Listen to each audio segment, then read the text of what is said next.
Bonjour et bienvenue chez les Dreams, Desires et Discours, notre chaîne YouTube où on parle de la psychanalyse, de la théorie de psychanalyse et où on rencontre les spécialistes les plus importants de tout le monde avec qui on va parler sur les questions de psychanalyse et dans l'inconscient. Et aujourd'hui, nous sommes invités chez Madame Jacqueline Schaffer, la psychanalyste française très connue, très importante avec ses livres et je peux vous montrer. Psychoanalysis and the Feminine and Other Sex et aussi le féminin. Donc aujourd'hui, on va parler sur ces sujets, mais tout d'abord, Madame Schaffer, est-ce que vous pouvez nous raconter votre histoire personnelle? Comment vous êtes devenue la psychanalyste? Quel est votre parcours dans la vie? Alors j'ai commencé évidemment par des études de psychologie. Ensuite, comme j'ai travaillé comme psychologue en hôpital, à ce moment-là, j'ai rencontré des psychanalystes et j'ai commencé une formation en supervision, surtout avec des enfants. Et ensuite, avec le temps passant, je suis devenue moi-même superviseur pour des thérapies d'enfants. Et ensuite, évidemment, j'ai fait mon entrée à la Société psychanalytique de Paris, où j'ai été admise. Et ensuite, j'ai été invitée par Michel Fin, qui était le président de la société, à faire partie de son bureau comme conseillère. Alors, j'ai été pendant 3 ans conseillère du bureau de Michel Fin. Ensuite, j'ai été pendant 2 ans conseillère du bureau de Augustin Janot. Et ensuite, 2 ans conseillère au bureau de André Green. Voilà. Ça fait 7 ans de bureau. Donc vous êtes la psychanalyste depuis quelle année? Disons, quand j'ai commencé, disons 80-90 quoi. C'est quand même longtemps. Disons 90 peut-être. Et votre propre analyse et votre pratique clinique ont-elles été les moteurs principaux dans l'élaboration de votre théorie sur le féminin? Bien évidemment. La clinique avant tout. Et à partir de là, on essaye de réfléchir quelle théorisation on peut faire pour généraliser certaines structures, bien sûr. Alors je me suis intéressée particulièrement à la différence des sexes et au féminin, parce que c'est le féminin qui fait des problèmes à la différence des sexes. Le masculin ne fait jamais problème, c'est d'emblée. Et le féminin, ça doit être conquis. Et vous vous rappelez votre première consultation en tant que psychanalyste? Oui, je me souviens. Oui, en tant que psychanalyste, j'étais très émue, j'étais extrêmement timide, mais c'était un homme qui était jardinier, qu'on m'avait envoyé, et qui, oui, je me souviens. Mais je ne veux pas vous raconter ça, mais je sais qu'il y en avait un autre qui était pyromane, c'est-à-dire qui mettait le feu. Donc on me l'avait envoyé aussi. Et alors il me disait, ce qui m'avait beaucoup intéressé, il disait, mais moi je n'ai pas eu de foyer. Et foyer, vous savez, c'est la famille. Et le foyer, c'est aussi le feu. Ah, d'accord. Vous voyez, il y avait un double emploi de ça. Alors moi, évidemment, ça m'avait beaucoup amusé et intéressé. Après ça, j'ai eu beaucoup de patients enfants, quand j'étais en supervision. Et ensuite, j'ai fait ma demande pour être psychanalyste d'adulte, et j'ai été admise. Vous savez, on rencontre 3 commissaires. Un de mes commissaires était André Green, l'autre c'était, je crois, Luquet et Madame Chasguet. Donc j'ai été admise comme psychanalyste d'adulte, bien sûr. Et j'ai beaucoup travaillé au centre Favreau. C'est un centre qui est gratuit, où on reçoit des patients gratuitement pour des thérapies et des psychanalyses. Et ça, c'est un centre qui a été très très important et qui continue à être, parce que ça permet d'avoir des gens qui se font soigner gratuitement avec l'argent, si vous voulez, de la tutelle, c'est-à-dire des administrations d'État. Donc ça, c'est quelque chose de très important qui existe à Paris. Ça doit exister aussi ailleurs.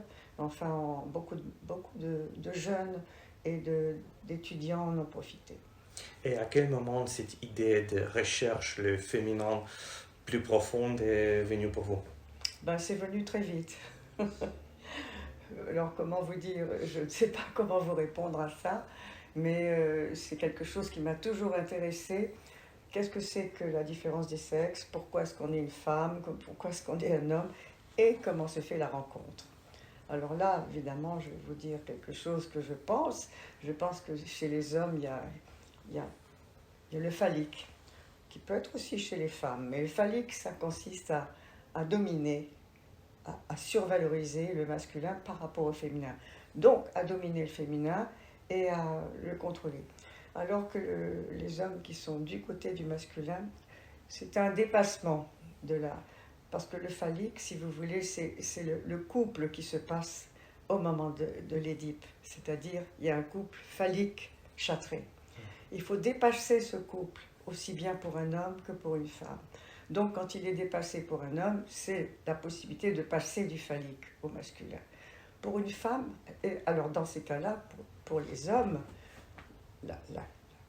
la question essentielle, c'est l'angoisse de castration. C'est ça qu'il faut arriver à gérer. Parce que c'est quelque chose qui est très important pour les hommes. Pour les femmes, c'est différent. Elles n'ont pas besoin d'angoisse de castration, mais elles ont leur manière à elles de la voir, dont je pourrais vous parler. Mais le féminin, alors, c'est à construire. Parce que le féminin, il doit se conquérir aussi bien pour les femmes que pour les hommes qui doivent s'identifier. Pour rencontrer le féminin, il faut pouvoir s'identifier à une femme et la rencontrer. Donc la rencontre, le féminin, il est souvent révélé par l'amant, j'appelle l'amant de jouissance, par le masculin. Donc le masculin se crée aussi en rencontrant le féminin. Vous voyez, c'est très différent et ça n'a pas uniquement la relation avec l'angoisse de castration. D'accord. Est-ce que vous pouvez nous expliquer plus les différences entre la féminité et le féminin? Ah, ça c'est très facile. La féminité, c'est toute l'enveloppe, c'est le corps, si vous voulez. Alors que le féminin, c'est l'intérieur, c'est vraiment la chair. C'est ce qui est très, très inquiétant, aussi bien pour une femme que pour un homme, parce qu'il s'agit, on le rencontre dans la pénétration, le féminin. Donc c'est pour ça que je parle de l'amant, parce qu'il n'y a qu'un amant qui peut pénétrer le féminin vraiment. Bon, on ne va pas parler de l'homosexualité, c'est trop complexe, mais moi je vais rester dans la différence des sexes. Ça sera plus facile pour moi de vous communiquer. Donc la féminité, c'est tout ce qui est enveloppe. Bon, c'est tout ce qui est les talons hauts, les maquillages, les jolies coiffures, les jolies tenues. Alors, et le féminin, c'est quand même quelque chose qui fait peur. C'est là qu'il va falloir pour un homme pénétrer la chair de la femme. Et ce qui peut être très angoissant pour une femme aussi, parce qu'il s'agit là de la défloration, comme on dit, et ça peut faire peur aussi bien aux femmes qu'aux hommes, bien évidemment. Mais c'est là que va se rencontrer vraiment le féminin dans la rencontre avec le masculin, et c'est ça qui est important. Vous voyez, le masculin doit se dégager du phallique, et le féminin doit être accompagné par le masculin. Je vous dis ça comme ça, assez succinctement. Quand on apprend la psychanalyse, et on spécialise surtout dans la psychanalyse lacanienne, on parle de la jouissance féminine, le plus mystérieux des jouissances. Et pour moi, en tant que l'homme, et je pense que pour Lacan, qui est un homme aussi, c'est un petit peu compliqué d'imaginer même c'est quoi la jouissance féminine. Donc peut-être vous pouvez donner quelques idées pour les hommes, c'est quoi la jouissance féminine. Je viens d'écrire un article sur la jouissance pour une revue, il n'est pas encore paru, donc je ne peux même pas vous le montrer. Et j'ai utilisé une phrase de Marguerite Duras, vous connaissez. J'ai mis le titre, c'est Jouir, dit-elle, parce que Duras avait écrit un article qui s'appelait Détruire, dit-elle. Et moi j'ai mis Jouir, dit-elle. Bon, il n'est pas encore sorti en papier, je l'ai simplement en internet. Et donc la jouissance, justement, c'est pour... là je repars sur ce que je viens de vous dire. Je pense que la jouissance, c'est vraiment la révélation du féminin. Si la femme n'a pas rencontré la jouissance sexuelle, à part un amant qui est capable d'aller la lui procurer, la rechercher et même là, certainement par moments, être un peu vainqueur, si vous voulez, être un petit peu imposant. Mais à ce moment-là, c'est la femme découvre, elle a la chance de pouvoir découvrir son féminin, c'est-à-dire son organe sexuel interne. Parce que l'organe sexuel masculin, c'est facile. Il est dehors, c'est en érection, tout le monde le voit, on peut le dessiner. Mais les organes de jouissance de la femme, c'est beaucoup plus complexe. Et donc, ça demande un travail à l'homme et un travail à la femme. Parce que ça demande à une femme de s'abandonner complètement et de lâcher ses défenses. Alors, les défenses, elles sont anales, c'est-à-dire le contrôle. Le contrôle, c'est la défense anale. Et la défense phallique. C'est une défense aussi, vous voyez, par rapport au masculin. C'est là-dessus, moi, que j'ai fondé, si vous voulez, mon travail. C'est donc que la femme ne connaîtra son organe vraiment profond, son organe sexuel profond, que si elle rencontre la jouissance sexuelle. Et la jouissance sexuelle, ça n'est pas l'orgasme. L'orgasme, c'est quelque chose qui correspond à une montée et à une descente. Vous voyez, c'est bien, chez les hommes, c'est facile à comprendre. Chez les femmes, c'est plus complexe, parce que c'est très difficile. Ça n'est pas le même arc réflexe, si vous voulez. Et donc, ça demande à pouvoir... on entre dans un autre domaine qui est celui de la poussée constante. C'est-à-dire la poussée constante qui s'empare du corps de la femme. Et chez l'homme, il n'en a pas forcément besoin. L'homme, il peut être dans la conquête, ça peut être un acte réflexe, comme on dit. Bon. Mais chez la femme, il faut entrer dans ce qu'on appelle la poussée constante, dont Freud a beaucoup parlé, la poussée constante. Et ça veut dire de pouvoir s'abandonner à cette poussée constante, de faire entièrement confiance à l'homme, à l'amant. Parce qu'elle peut à ce moment-là se trouver face à un pervers qui lui dit « moi je sais très bien comment faire jouer les femmes », mais c'est un pervers. Donc il y a quelque chose qui doit... C'est une rencontre très importante, la rencontre d'un homme et d'une femme, pour aller jusqu'à la révélation ou la création de l'organe féminin par la jouissance sexuelle. Est-ce que vous êtes d'accord avec Lacan qu'il n'y a pas de rapport sexuel? Non, mais c'est pas de ça. Mais Lacan ne dit pas qu'il n'y a pas de rapport sexuel, il dit qu'il n'y a pas de rapport sexuel dans son système. C'est-à-dire, le rapport étant quelque chose qui est... Alors, je ne sais pas comment le définir, parce que je l'ai su, mais je ne sais pas très bien vous le dire là. Mais le rapport, ça veut dire qu'il n'est pas possible dans l'inconscient. Alors, c'est ça qui veut dire. Dans l'inconscient, il n'y a pas de rapport sexuel. C'est ça qui veut dire. Alors, moi, je ne suis pas lacanienne, donc je ne vais pas vous donner tous les mécanismes. Mais c'est la phrase très connue, justement. Oui, mais enfin, justement, vous savez, moi, j'ai du peine. Enfin, s'il n'y a pas de rapport au sens de l'inconscient, pourquoi pas? Mais le rapport sexuel, il existe, bien sûr, bien sûr. Ça ne veut pas dire qu'il est très réussi à chaque fois, bien sûr, c'est que ça demande un travail. Moi, je crois qu'il faut un travail pour tout, le travail de la sexualité, ou bien c'est rien. Vous savez, moi, je pense que quand je rencontre des patients qui sont, par exemple, disons des femmes qui ont énormément de relations sexuelles avec plein de gens, et moi, je me dis, elles n'ont pas... Ça veut dire, moi, je considère qu'elles sont vierges. Et ça m'arrive de leur dire. Je leur dis, vous ne connaissez pas votre organe profond sexuel. Parce que pour vous, la sexualité, c'est s'amuser, c'est passer un bon moment. Et c'est pas autre chose. Quand une femme vient en analyse et qu'elle me dit, ah, moi, rapport sexuel tous azimuts, y compris même avec des femmes, je leur dis, à un moment, si une femme me dit, oh, j'ai rencontré un homme et j'ai peur. J'ai le trac, comme on dit. À ce moment-là, je me dis, bon, enfin, il va y avoir quelque chose qui va se passer. Et ça ne manque pas, parce qu'il y a besoin qu'il y ait le trac. Parce que quand quelque chose d'important va se passer dans la vie, on a le trac, on a une impression, on a peur. Et on se dit, il faut que je fasse l'effort pour rencontrer, pour confronter ce trac. Qu'est-ce qui se passe de l'autre côté? Pourquoi j'ai peur? Oui.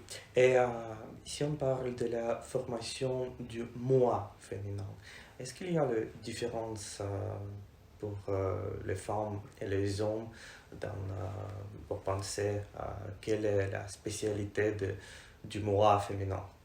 Non, moi je n'ai pas envie de parler comme ça. Vous voyez, le moi, c'est le moi, se construit à partir du ça. Enfin, ça dépend dans quelle logique vous êtes.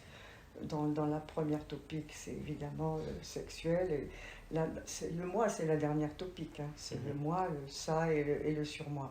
Et là, le moi, ça se constitue aussi bien pour un homme. Ce qui est différent, c'est la manière dont on utilise son moi. Et je ne pense pas que le moi soit très différent. Je n'ai pas envie de parler d'un moi féminin, vous voyez. J'ai envie de parler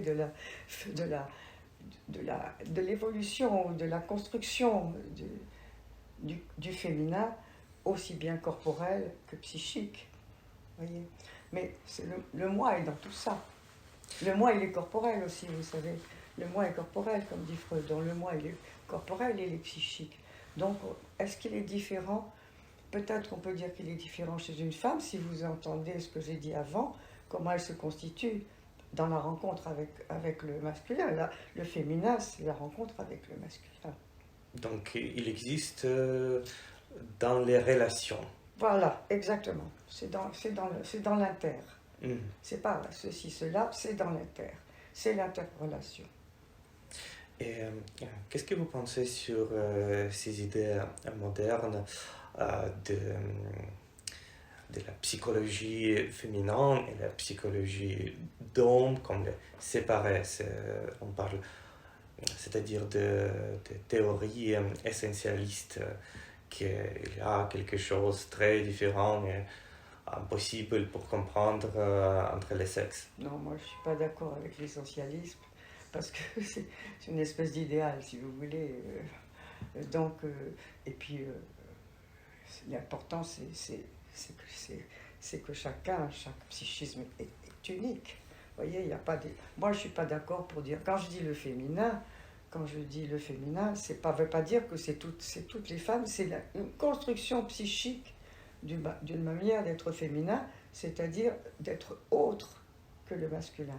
Mais comme je viens de vous dire, c'est cet autre qu'il faut rencontrer. Il faut rencontrer l'autre.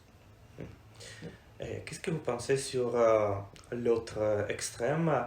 C'est la théorie, par exemple, par Judith Butler, des genres qui se performent. Donc, c'est pas possible de dire, de déconnecter le féminin avec le corps. Donc, si je veux me performer comme la femme, je vais justement le dire, depuis ce moment, je suis la femme. Et c'est mon genre pour l'instant. Et on sait que c'est une approche très populaire pour l'instant dans les recherches des genres, donc genre performatif.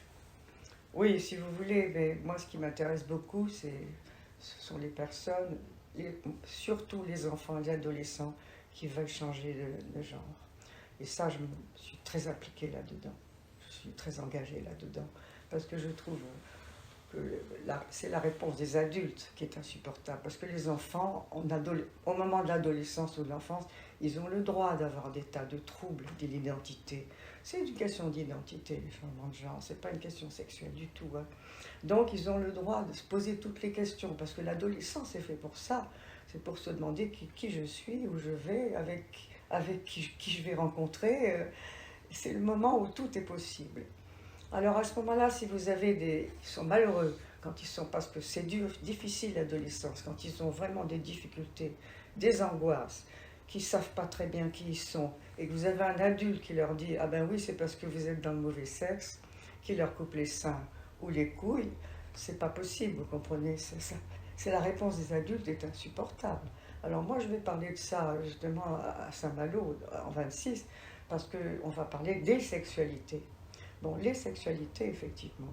Vous savez, la sexualité, à un moment, Green avait dit, est-ce que c'est encore le sujet de la psychanalyse? Point d'interrogation. Moi, ça m'avait beaucoup frappé, parce qu'il avait l'air de dire que maintenant, la sexualité n'intéressait plus personne en psychanalyse, que c'était les histoires des borderline, des troubles, évidemment, du comportement, anorexie, etc. Mais moi, je pense, les patients qui viennent me voir, ce sont des problèmes sexuels. Peut-être qu'ils me connaissent, ils m'ont lu. Il y a beaucoup de gens qui me disent « Ah oui, moi je leur demande toujours qui vous envoie à moi. » Alors ils me disent tel et tel, je vois bien, il y a souvent des gens qui me connaissent, qui m'ont lu. Et donc, ils savent que la sexualité est un problème. La sexualité, je crois que c'est le problème majeur.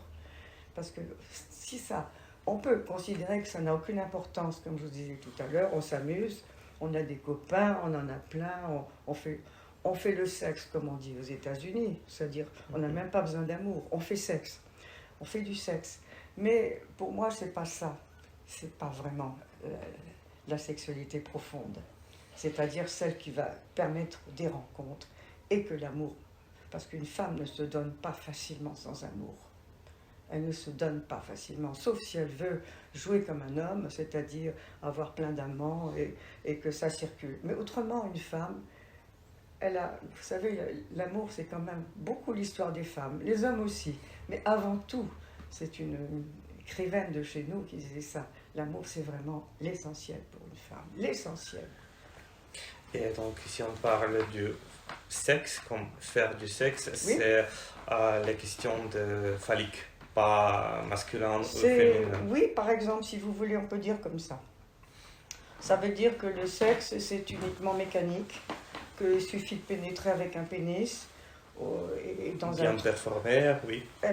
Comme vous dites, performatif. Oui. Absolument. C'est ce qu'on appelle maintenant le comportementalisme. Vous voyez. Maintenant, vous savez, beaucoup de la psychanalyse est souvent rejetée pour des thérapies comportementales, beaucoup. Hein. Ça existe beaucoup et beaucoup en France aussi. Je crois partout. Aux États-Unis, n'en parlons pas. Et la psychanalyse, elle propose quoi unique en comparaison avec les approches comportementales? C'est entrer en contact avec son monde intérieur, son monde interne. Pourquoi je fais ça? Pourquoi est-ce que je répète tout le temps la même chose? Je rencontre toujours le même mec qui va me lâcher. Pourquoi est-ce que je rencontre toujours une femme qui est peut-être qui va me tromper, par exemple? La psychanalyse, on se demande, c'est pas ni d'être coupable, ni d'être responsable, enfin, ni d'être coupable, ni d'être victime, mais c'est de dire tout ce qui m'arrive, c'est de mon fait. Il faut que je m'interroge pourquoi ces choses-là m'arrivent, pourquoi j'y suis pour quelque chose, pourquoi ça me concerne. Et c'est ça la psychanalyse, ça consiste à ça. C'est ni coupable, ni victime, mais pourquoi ça m'arrive à moi et pourquoi quelque chose me concerne. Vous voyez? Ça, c'est très important pour moi, pour la psychanalyse. Et dans votre pratique, qu'est-ce qui a changé dans la perception du féminin, de la féminité dans la société? Parce que c'est évident que la société a changé beaucoup sur la perception des questions féminines, des mouvements de féminisme, etc. Est-ce qu'il y a des réflexions de ça dans bien votre sûr, pratique? bien sûr, il y a beaucoup de gens qui y réfléchissent.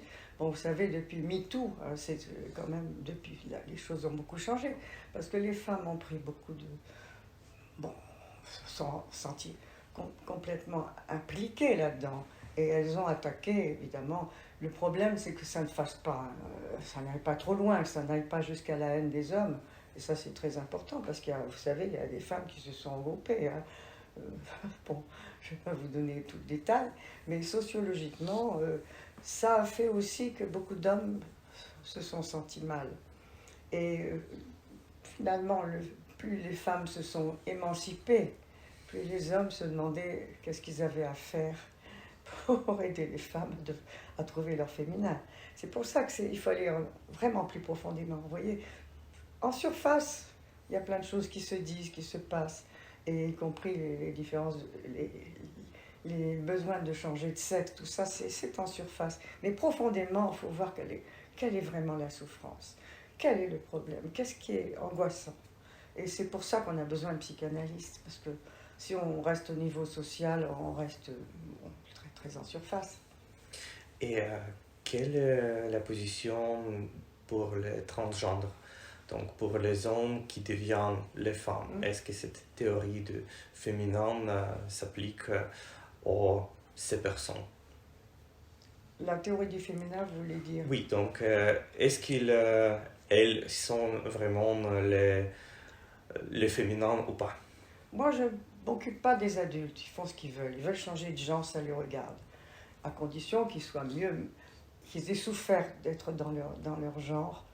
Moi, je trouve que des gens qui tardivement changent de sexe parce que enfin ils vont être dans le sexe qu'ils ont toujours eu psychiquement. Mais moi, là où je trouve très très dommage, enfin je trouve très inquiétant, c'est du côté des enfants et des adolescents. On ne doit pas toucher au corps des enfants et des adolescents, aussi, dans tous les sens du mot. On ne touche pas. On les laisse se développer. On les laisse. Et puis quand ils sont adultes, ils font ce qu'ils veulent.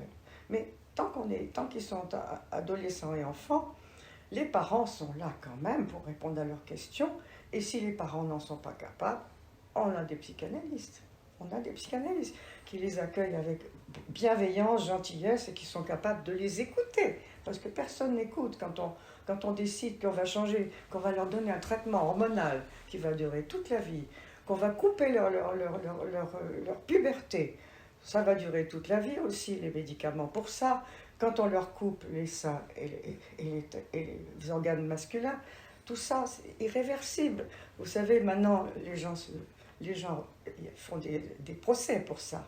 Parce qu'une femme qui a perdu ses seins, on lui dit on vous les remettra, mais ce n'est pas des seins qu'on remet, qui vont allaiter. Alors vraiment, ça met en question toute la sexualité et toute la procréation. C'est effrayant.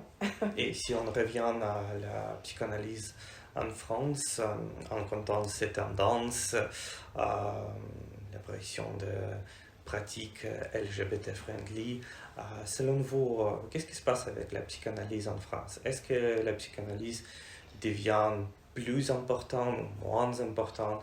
Est-ce qu'il y a plus de personnes qui connaissent mieux c'est quoi la psychanalyse, que c'est pas justement une méthode de thérapie, et c'est quelque chose assez unique. Donc, comment ça développe? Pour moi, c'est essentiel. Le travail psychanalytique, ne parlons pas de la psychanalyse, mais le travail psychanalytique qui concerne à explorer son monde interne, c'est essentiel. Et vous savez, les gens, on voit les catastrophes qui se passent quand les gens agissent, ont des comportements qui ne sont pas compris, qui n'atteignent pas à l'intérieur d'eux-mêmes, à quel point c'est effrayant, quoi. Moi, je vois les gens qui se séparent, qui s'entretuent, c'est épouvantable. Alors que dans un couple, quand on a aimé quelqu'un, en principe, on doit l'aimer toute sa vie, même si on ne vit plus ensemble, et si on n'est plus amoureux. Et, la guerre, comme ça, des sexes, c'est épouvantable. Parce que ça, c'est quelque chose qui... Justement, c'est pour ça que la psychanalyse est importante. On essaye d'éviter que ce soit la haine qui envahisse la vie des gens. Et quelle est la situation en France maintenant avec la psychanalyse? Écoutez, on fait ce qu'on peut. Bien sûr, il y a moins de gens qui viennent trois fois par semaine sur le divan, c'est évident. Moi, maintenant, à mon âge, je prends moins de divans. Je prends surtout des gens face à face, avec qui je fais un travail analytique très sérieux, y compris avec le transfert, le contre-transfert. Dernièrement, il y a quelqu'un qui me dit, ah ben voilà, je vous ai pas... Tout d'un coup, me raconte une histoire, alors que ça fait plusieurs mois que je le vois, et puis tout d'un coup, il me raconte un rêve. Parce que je lui dis, vous ne racontez jamais, les rêves, c'est quand même une manière d'accès au monde intérieur.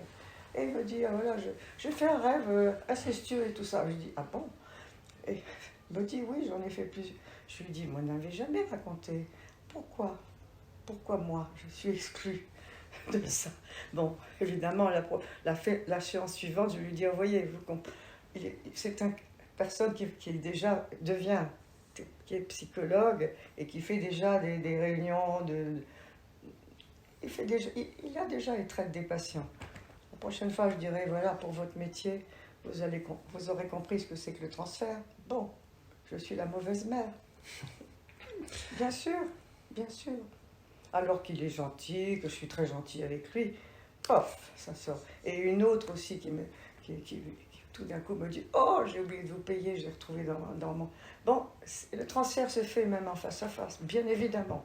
Donc c'est le travail analytique. Moi, maintenant, j'ai évidemment beaucoup d'expérience, puisque je suis training analyste, enfin formatrice depuis longtemps. Hein. Maintenant, je suis considérée comme honoraire, hein, je suis à la retraite. Mais je compte tous les patients qui viennent me voir, je les reçois, puis je vois ce que je peux faire avec eux. Si vraiment ils veulent faire une analyse, je leur dis non, je ne prends plus en analyse parce que c'est trop long, ça demande trop d'années, je ne peux plus. Mais je peux les envoyer à quelqu'un d'autre. Ou alors je leur dis, on va déjà voir ce qui vous concerne. Et on commence à parler. L'important, c'est on parle, puis on voit. Quels principes de psychanalyse sont les plus importants pour vous dans votre pratique pendant ces années? Mais ça veut dire à quel niveau? Peut-être, j'ai bien entendu que pour vous, le transfert, c'est quelque chose de plus important. Bien sûr, c'est très important. Mais seulement en face à face, souvent, on a un peu plus de mal parce qu'on est dans la perception. Alors que quand quelqu'un est dans le divan, sur le divan, évidemment, l'imaginaire est beaucoup plus... on ne voit pas l'analyste, donc l'imaginaire est plus facile, est plus mobile. Et puis surtout parce qu'on fait des séances rapprochées. Alors qu'en face à face, moi je vois les personnes une fois par semaine. Donc je travaille beaucoup plus lentement, mais ce ne sont pas des cas peut-être forcément à analyser. Si ce sont des cas pour la psychanalyse, à ce moment-là, je peux les envoyer à quelqu'un qui pourra les prendre 3 fois par semaine pendant des années. Et cette règle 3 fois par semaine, pourquoi comme ça? Parce que c'est la psychanalyse internationale. Vous savez, on est un peu réduit à des normes. La plupart des gens ne reçoivent pas 3 fois, c'est 2 fois. Mais c'est au moins 2 fois. Parce qu'une fois, ça ne suffit pas. Une fois, ça va pour le travail en face à face. Mais moi, je leur dis, si vous faites du divan, c'est au moins 2 fois. Le meilleur, c'est 3 fois. Parce que vous savez, Freud y recevait tous les jours. Hein. Et quels sont Même le dimanche. Et quelles sont vos pensées sur la question du travail en ligne? Parce que c'est pour les psychanalystes ukrainiens, c'est la question la plus importante. Je sais. Oui, bien sûr. Pendant le Covid, c'était partout. Bien sûr. Maintenant, même pour nous, c'est je sais. Moi, je ne l'ai pas pratiqué. J'ai pratiqué par téléphone. Mais je n'ai pas, ça veut dire en ligne d'une certaine manière, mais pas sur Internet avec le visio. Je n'ai pas fait ça. Donc j'ai simplement, ça m'arrive, aujourd'hui même j'ai reçu quelqu'un par téléphone parce qui était parti dans un autre pays et il voulait absolument me parler, donc c'est exceptionnel. Mais autrement, moi je pense que la présence, évidemment, quand on peut, il faut que ce soit possible. Vous avez raison, c'est pas toujours possible, mais la présence avec le sentiment de l'autre, la perception de l'autre, son odeur, sa voix, son regard, vous savez, c'est essentiel pour comprendre quelqu'un. Essentiel. Est-ce que vous avez quelques conseils pour les psychanalystes jeunes qui vous commencez, parce que vous avez un chemin profond et peut-être il y a quelques mots que vous pouvez dire pour les... Vous savez, j'ai fait beaucoup d'enseignements, j'ai reçu beaucoup ici, j'ai fait des supervisions collectives et j'avais toujours j'avais toujours 4 personnes qui parlaient de cas et je continue à le faire par Zoom. Par Zoom, j'ai fait des supervisions dans plusieurs pays. Bon, aux États-Unis et même en Chine une fois. Enfin, c'est amusant parce que ce qui m'intéresse, c'est de voir comment sont les élèves psychanalystes et quel est leur si vous voulez, leur social. Parce que le social est très important. On voit bien que ce n'est pas les mêmes élèves qui sont en Ukraine, par exemple, qui sont à Paris et puis qui sont aux États-Unis. Ils n'ont pas on sent qu'ils ne préparent pas de la même manière. Il y a quelque chose qui change. Et moi, c'est ça qui m'intéresse de faire. Et je suis beaucoup demandée par le Zoom. Ah oui. Donc, la communauté... Y compris en Russie, excusez-moi. Donc, à Saint-Pétersbourg, en plus. Oui. Vous êtes au courant? Oui. Donc, la communauté, la supervision, le contrôle, on peut dire, c'est le plus important. Ah, pour les analystes, bien sûr. Ah, bah, c'est impossible. D'abord, la psychanalyse personnelle, pendant plusieurs années. Moi, on a fait 7 ans, vous voyez, par exemple. Mais 2 3 ans, c'est... fois. Ah oui, 3 fois, bien sûr. Bien sûr. Ah non, bien sûr, mais à mon époque, on ne pouvait même pas faire autrement, ça n'existait pas. Mais maintenant, les choses ont changé parce que la vie ne permet plus aux gens de payer 3 fois par semaine et de venir même. Le travail ne permet plus. Donc, on essaye d'avoir deux séances par semaine sur le divan. Ça, je crois que c'est très très important. Parce qu'une seule ne suffit pas tout à fait. Une seule, du face-à-face, oui. Mais moi, je prends des gens, par exemple, il y a quelqu'un qui a fait 10 ans de psychanalyse qui est venu il n'y a pas longtemps. Et je lui dis, vous savez, au bout de 10 ans de psychanalyse, je vais vous recevoir en face-à-face. Il y a un moment où il faut... C'est quelqu'un qui change, qui a été 10 ans avec le même analyste, qui était... là, il y a quelque chose... C'est important aussi de pouvoir modifier un petit peu le cours de son traitement. Et je ne le conseille pas à tout le monde, mais je sais que Freud le préconisait. Il disait qu'il faut faire des tranches. Nous, on appelle ça en France des tranches d'analyse. Et moi, j'ai reçu beaucoup d'analystes, même des psychanalystes d'autres sociétés. J'ai reçu les Lacaniens, j'ai reçu des gens de l'APF, j'ai reçu des gens d'autres sociétés en France, ou même d'Amérique latine, parce que j'ai eu quelqu'un qui est venu faire en supervision chez moi. Et c'est donc... C'est intéressant, là. Vous voyez, je ne sais plus très bien ce que je voulais dire, mais je crois que c'est très important la supervision. Et surtout parce que moi je n'ai fait que des supervisions de groupe, c'est-à-dire j'avais 4 personnes qui parlaient, et puis les autres qui étaient auditeurs.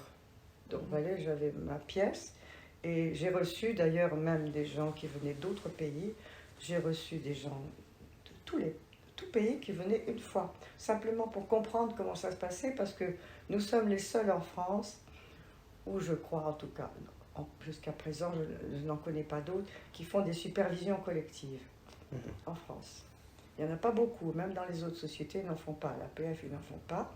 Donc, moi, j'invitais les gens pour voir ce que c'était qu'une supervision collective, c'est-à-dire où chacun peut intervenir, il y en a un qui parle, chacun peut intervenir, et puis on voit, on essaye de ne pas être trop méchant avec s'il y a des choses qui ne sont pas très bonnes, mais on essaye vous voyez, ça permet une interaction aussi, une intercommunication entre les analystes. Ça m'a permis comme ça de connaître beaucoup d'analystes, et d'ailleurs beaucoup sont devenus des amis ensuite. Et moi j'ai un séminaire tous les mois de gens qui viennent ici. On étudie les rapports de congrès, les congrès de la SPP et de l'APF. Vous savez, il y a tous les ans, on a un congrès au mois de mai. Alors maintenant, j'y vais plus parce que je voyage plus trop, mais il y a un congrès au mois de mai qui se passe en langue française, soit en France, soit dans un pays francophone. Alors on a la Belgique, on a la Suisse, on a le Canada, voilà, chaque fois, chaque année, on a un congrès comme ça. Et nous étudions dans mon séminaire les rapports de congrès, les gens qui ont fait un travail pour le congrès. Donc on les a en priorité par rapport au monde, aux autres analystes de la société. Donc on peut travailler, et là je vais les recevoir bientôt. Là. Merci beaucoup, Madame Scheffer, pour cette interview. C'était super intéressant. Et merci à vous pour être présente ici. Et abonnez-vous. Et on a plein de choses à dire pour vous sur la psychanalyse. Au revoir. Merci, Sergueï.